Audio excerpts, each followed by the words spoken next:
Remember how I started weekday virals just for the simple and ambitious reason of promoting the true beauty of the world around? I've recently been reading a lot thanks to a lack of procrastination gained through crumbled unesthetic to-do lists which my OCD brain deems unfit for my otherwise perfectly chaotic room, and I've started to notice how pretty much everything I read isn't read by anybody else. The fangirl in me screams and shouts and rattles the bars of the cage I keep her in her frustrated inability to find somebody to fangirl with. Yet the diplomatic director that constantly teaches her how not to react every time the word doctor is uttered within a 20-mile radius has found an alternative. Why? YouTube, of course.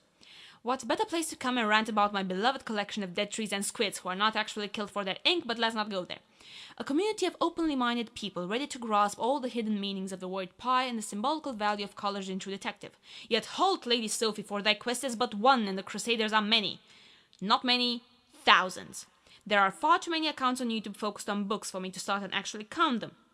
But my problem is that what they promote barely ever changes range. For a world with more books than trees or people or dead people, I presume, you'd assume you would find at least one unexpectedly good read among the pile of sparkly vampires and love triangles. But no, why get out of the jacuzzi when you can get drenched up in the same thing over and over again?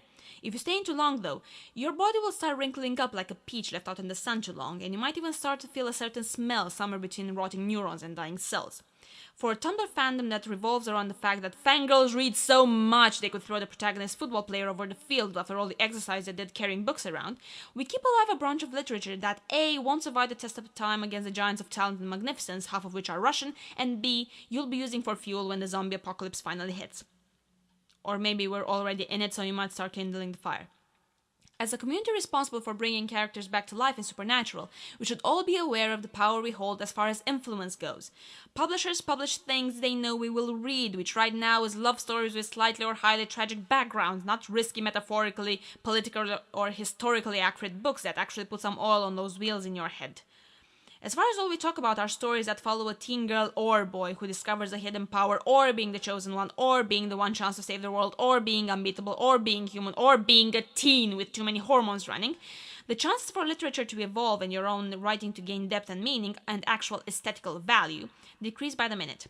Because just 2 lines of random genius do not save or act as redemption for 300 pages of boring, eye-rolling, and eye-burning cliches stuck together like the pages of Bill's stolen magazine. Way to go, Ellie. I'm not saying burn Twilight, but at least burn all the poor copies of Twilight who are just saying the same thing over and over again, only with less words and sometimes more sighs and stares. It's a big world out there, and I'm sorry to break it to you, but while Tumblr is awesome, the world is incredible. Fanfiction is cool, fiction is better.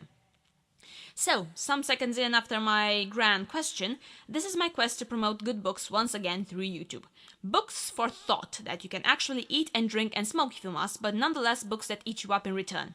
Books that I read and changed the way I saw the world, the future, why we should or should not eat dogs, and why love is not the raging fire that every YA author makes it out to be. Not you, John Green, you're awesome. Not all of them are pleasant, not all of them are easy. Most will burn inside your skull for days before some fresh, cooling book comes to relax those exhausted brain cells. While I can't guarantee your immediate satisfaction, I can offer full refunds in days of your future when these books will prove their relevance. I'm not just talking about post-apocalyptic fiction here, more like the type of books that give you quotes to make you sound as smart as the smartest person you know and always wanted to be like. Intros aside, have fun reading books that will most likely cause you more braingasms and implosions than anything you have ever read. Watch as your existence crumbles down into a pile of crushed illusions and newfound realities, and ultimately realize that while the jacuzzi is comfortable, rock climbing is awesome. Laters!